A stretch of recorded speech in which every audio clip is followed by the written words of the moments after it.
our dear viewers, and now it's time for our daily press review for today, Monday, the 4th of December. And we are very much delighted to have with us today our dear guest, Mr. Mohamed Sheta, our media expert. Hello, Mr. Mohamed. Very beautiful good morning to you, and to all your lovely viewers. And we start our review from Al Ahram. Mega projects to produce food goods at reasonable prices. Facilitating the process of poultry production to cover the needs of the markets, and the draft of the new investment law before the cabinet on the 14th of December. The Supreme Investment Council, headed by President Al-Sisi, tackles the development of the ports of the Canal Zone. And still with the same issue, and from Al-Akhbar, mega food projects in cooperation with the government and the private sector. The President says providing the poultry products and stabilizing their prices and preserving the national industry.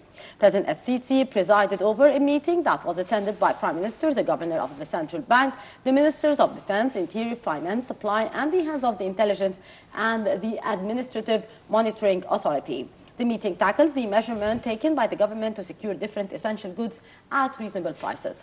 Presidential spokesman Ala Yusuf said that President Al-Sisi ordered the government to coordinate with the private sector to set up mega projects in the field of food commodities in order to reduce the imports. The President also urged the government to work with the local poultry producers in order to expand this industry. President Al-Sisi also chaired the second meeting of the Supreme Council of Investment. Presidential spokesman Ala Yusuf said that the meeting tackled a number of topics topped by the new investment draft law, and the Minister of Investment said the draft law will be presented for social discussion with the investment unions. The meeting also discussed a suggestion of developing ports of the Suez Canal Zone, as well as allocating and facilitating the procedures of the projects that are being implemented in the Sinai Peninsula. Mr. Sheta, how do you see the importance of such a meeting yesterday, which was presided over by President Abdel Fattah al-Sisi to tackle the issue of food and the pricing? Well, the fact that the President himself presided this meeting, and together with the Ministers of Defense, Interior, Finance, and also the heads of the intelligence agencies, shows that this meeting is actually extremely important for the national security of Egypt, because the prices of the essential food products are extremely important for the Egyptian, for the majority of the Egyptian people. And of course, we noticed and witnessed a huge discussion in the different TV channels about the recent customs reduction for the poultry products imported from outside Egypt. Nevertheless, in order to reduce the prices of those essential goods, we need to have a bigger competition in the market. Bigger competition means we need to open the markets much more. We need, it's a very critical thing, because we want to reduce the need for foreign currencies, so we want to reduce the import of goods, but at the same time, most of the made in Egypt products are not up to the standards. And this is why lots of people go and buy imported stuff. Chocolate, for example, cosmetic products, for example. The recent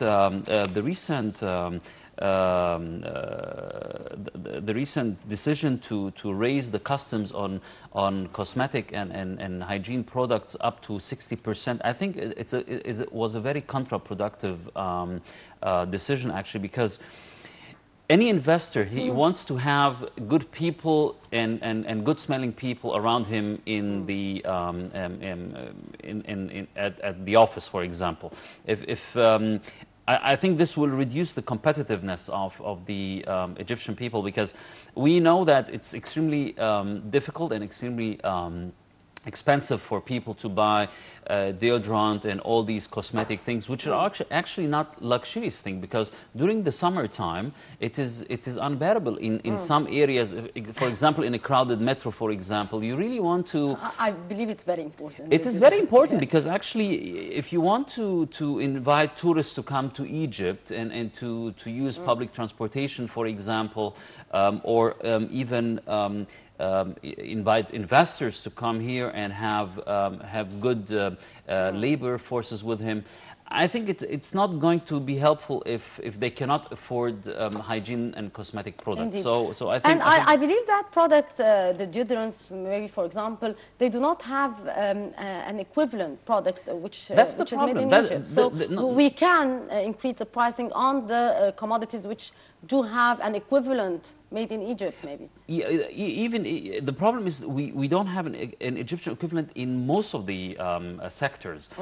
The automotive sector, the food and beverage sector, the cosmetic product sector, for example. So I think it's in order to reduce the customs on a product or to raise the customs on a product, we should inform the public and the business sectors at least 6 months ahead of that, so that they can do some preparation. People can buy some things, because otherwise, some people who would have this so-called insider information can make lots of money by selling those information. For example, that the government will next week reduce the customs on certain goods. So I think the government really needs to have a plan. They need to they need to inform the business community about this plan, and also, of course, inform the public as well. Okay. And from El Ahram, we read some financial news. The Minister of Finance, Trade and Industry said the new customs tariff aims at reducing imports and encouraging the industry, and £25 billion worth of investments in the roads this year. And Madbouri inspects the development works of the traffic access in New Cairo, and concluding the residential area in the new administrative capital before the end of the next year. The finance ministry said that Egypt is raising tariffs on some imported goods up to 60%, following a decree by President Abdel Fattah al-Sisi. The ministry added that the measures was introduced to reduce imports, which have seen Egypt's trade deficit soar to more than $49 billion.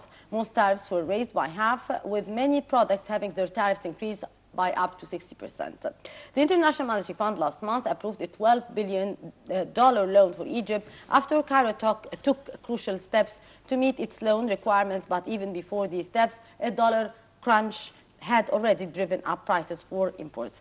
I believe we have to stand here and talk about the new administrative capital, which is a major project and a mega project which is under construction now in Egypt.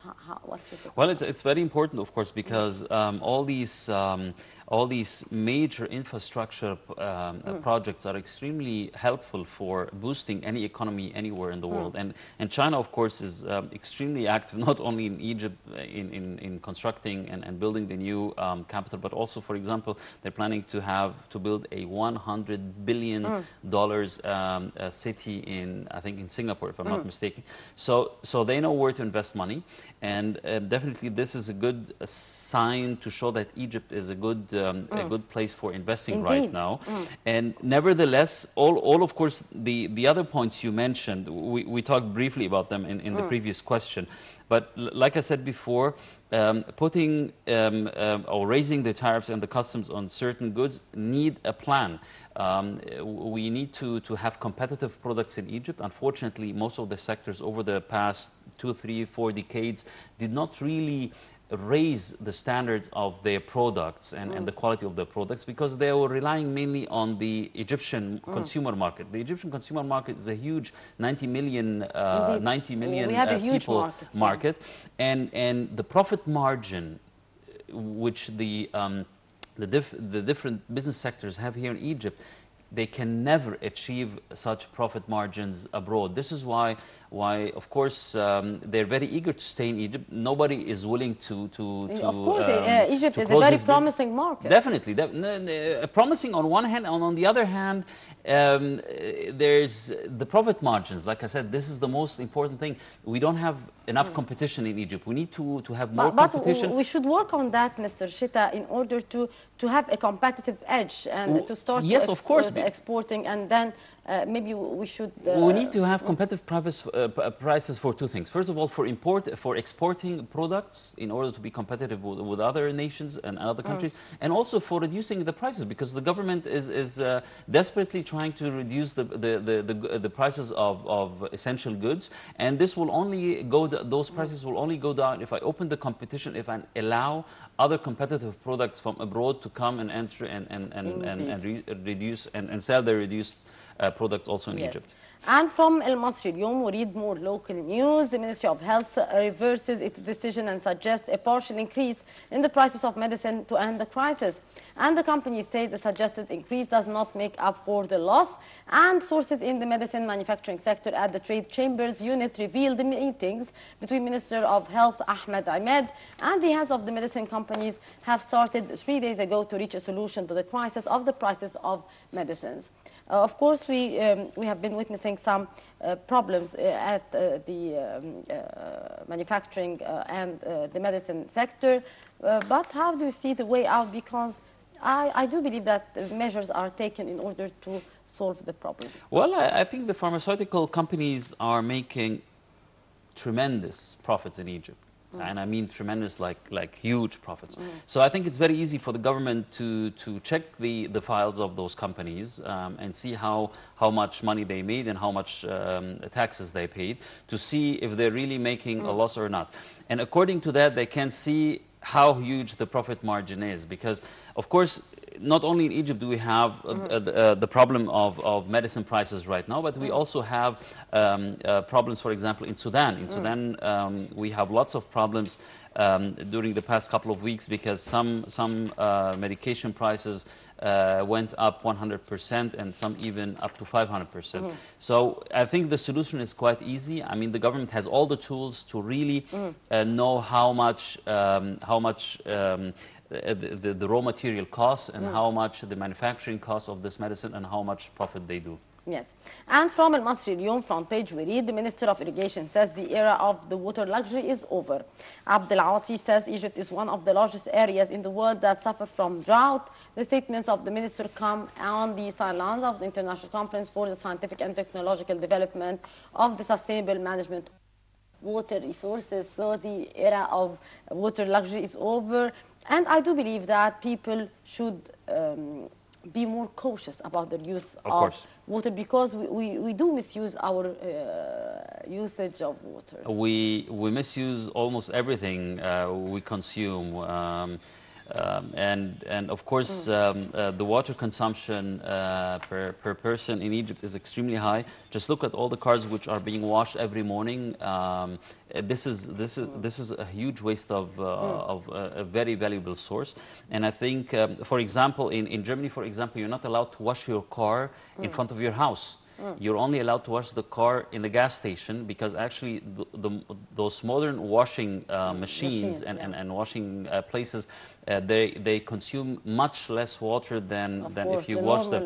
So methods. Exactly. So imagine each bawab in Egypt is wasting millions of liters of water exactly every year. So I think the only way is to increase the prices for such things, and this will force the people to take more care when they consume such valuable and things. From Al Ahram, we read our final item for today from the international news. The Italians vote on the amendments of Renzi to the Constitution, and the European markets watch cautiously. Italian voters dealt Premier Matteo Renzi a stinging defeat on his reforms referendum, triggering his resignation announcement and galvanizing the populist opposition five-star movement determination to gain national power soon. Beside the anti-establishment five stars, the outcome energizes another anti-party, the anti-immigration Northern League, and an ally of French far-right leader Marine Le Pen, a candidate in the French presidential race. In voting no, Italians also delivered a rebuke to Italy's industrialized banks and other establishment institutions, which has staunchly backed the referendum. The anti-reform victory, which could spook investors, comes just as the government had made some inroads in cutting the staggering rate of youth employment, and while Italy's banks have urgent need for recapitalization. Our viewers now will take this report, and after that we'll be back to comment on the election, on the referendum in Italy.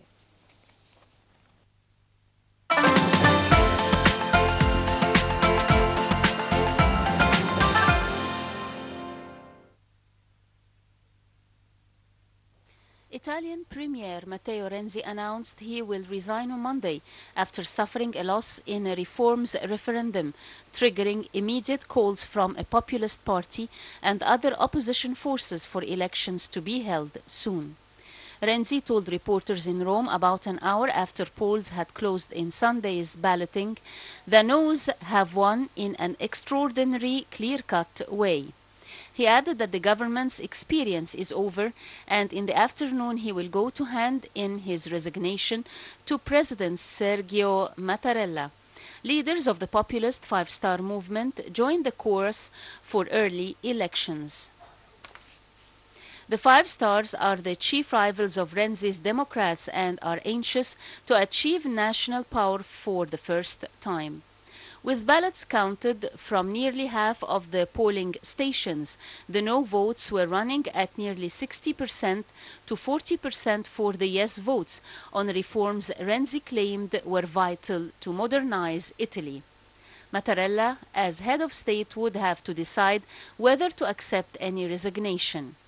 Renzi is expected to be asked to stay on at least until a budget bill can be passed later this month and to shepherd a months-long electoral reform process.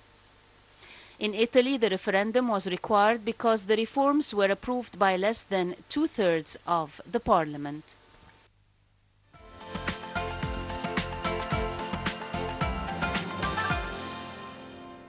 Welcome back, our dear viewers. The referendum in Italy and the no and the stepping down of Matteo Renzi. How do you read all these developments taking place in Italy, and do you expect the change to be dramatic in the West as we are witnessing? Well, actually, I think Mr. Renzi did the same mistake like David Cameron when he proposed such a referendum. He was too confident that he would win it, but nevertheless, I think this is an ongoing trend in the Western world, more or less. Of course, lots of the people living in Europe, for example, are very much afraid of the globalization, about the refugee crisis. It is a big concern for most of the Europeans. Of course, and this is why, and the same happened, of course, in the United States as well recently. Thankfully, the right-wing populist in Austria did not win the presidential elections yesterday. So this is at least a kind of light at the end of the tunnel in what concerns Europe. But nevertheless, of course, it shows that the people living in Europe are not very satisfied. The Italian economy is not very strong anyway inside the European Union. The European Union is shaking a lot during the past couple of years, and this is, of course, not going to strengthen Europe as a European Union as a whole. Well, we'll have to wait and see how it will develop, but it's definitely not good news. Indeed, Mr. Mohamed Sheta, our media expert, thank you very much for your having input. me today. And with that, our dear viewers, we come to the end of our press review for today. Now we'll go to a short break, and after that, we'll be back to resume the segments of the breakfast show. So stay tuned.